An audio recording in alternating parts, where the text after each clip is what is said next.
খুব সুন্দর প্রশ্ন।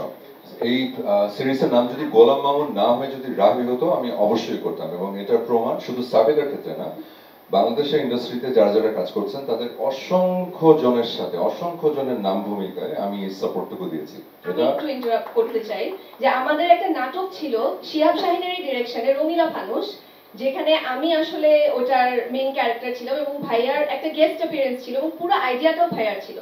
সো ভাইয়া কিন্তু সেখানে এরকম না যে আচ্ছা করব কি করব না বা কোনো ধরনের হেজিটেশন শো করেছে। ইনফ্যাক্ট ভাইয়া আমাকে ওটার মধ্যে কোনো আসলে কোনো মানে আমাদের এখানে তো নায়ক নায়িকা দেখতে চাই সব সময়, তো ওটার মধ্যে আসলে বেসিক্যালি কোনো নায়কের চরিত্র ছিল না। তো প্রোডিউসার যিনি উনি বলছেন না এটা কিভাবে শুধু মানে একটা ইয়ে ছাড়া একটা মেয়ের উপরে পুরো গল্প করবো, হ্যাঁ না, যে আমি আমার চরিত্রটাকে প্লেস করেছিলাম, কারণ গল্পটা ছিল অসম্ভব ইন্টারেস্টিং এবং যেটা বলেছিলাম ইট ওয়ার্কড, এবং সেখানে একটা গেস্ট অ্যাপিয়ারেন্সের ক্যারেক্টার ক্রিয়েট করে আমি সাপোর্ট দিয়ে এসেছি। সো এই প্রশ্নটা করার আগেও যদি আপনি একটু হয়তো একটু নজর দিতেন, কারণ আপনি যেহেতু বললেন সাবিলা 2 বছর লাস্ট, তার মানে আপনি সাবিলার একটু ভক্ত বোঝা যাচ্ছে, অপূর্ব ভক্ত না, তাহলে আমার ব্যাপারে আপনার ব্যাপারে একটু জানতে পারতেন যে আমি আসলে অনেক সময় আসলে এভাবে করে সাপোর্ট দিয়েছি।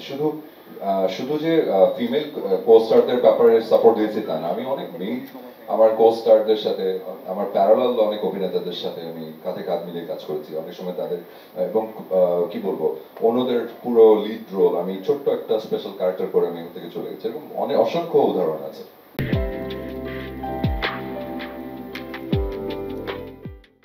মানুষ আমাকে যত বেশি ভালোবাসবে, আসলে আমি তো আসলে মনে করবো আমি ব্লেসড।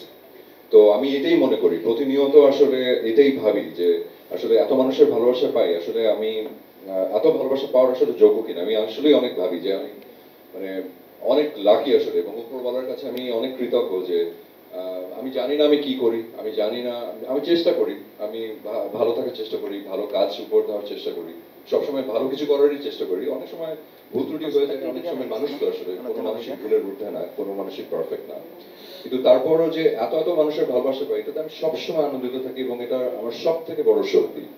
এবং সেটা শুধু বাংলাদেশে নয়, সেটা আমার পাশের দেশে ভারত থেকেও, যখন ভারতের আমার অনেক ভক্ত আছেন, এবং আরো অন্যান্য অনেক জায়গায় আছে। আমি গতবার যখন দুবাইতে গেছিলাম, ওখানে পাকিস্তানি কিছু ভক্তর সাথে আমার দেখা হয়েছে।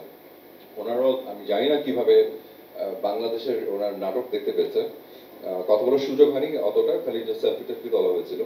তো এইগুলো আসলে যেটা হয় কি, আমি খুব ইন্সপায়ার্ড হই যতবার ক্লান্ত হয়ে যাই, যতবার মনে হয় যে ইনাফ, অনেক হয়ে গেছে, আর এবার একটু থামি, আবার মানে পরে একটু রয়েস হয়ে তারপর আবার শুরু করব, ততবার মানুষের ভালোবাসা পেয়ে মনে হয় যে ওকে হ্যাভ টু রান, এখনই থামা যাবে না, আসলে আরো অনেক দূর যেতে হবে। সো এটা আমার অনেক বড় শক্তি, আমার অনেক বড় আনন্দ, এবং এটা নিয়ে আমি বেঁচে থাকি।